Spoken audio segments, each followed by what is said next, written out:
guys, yan po. Pina-check po natin ang ating relo. No? Kung kausap ko dito minsan si tatay, ang kanyang daddy po. Siya po si Sister Cara. Anong pangalan mo ba? Cara? Sarah.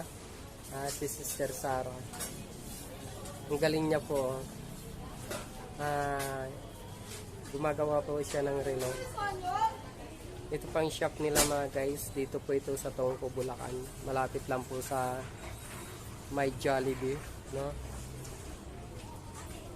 At maganda po dito magpagawa dahil unang-una mura po maningil si tatay.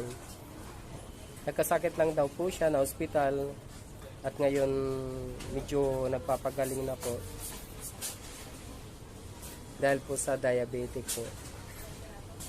At yan po mga guys, makikita nyo po ang mga, kung gusto nyo po bumili ng mga pambata, yan po, kahit pang adult po.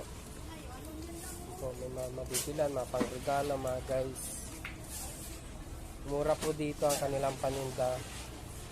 At mura din po maningil. Yan po mga guys. Nasira po kasi ang relo ko mga guys, kaya papayos po natin para may magamit po. Dahil ang relo sa ating pagtatrabaho dahil importante po yan.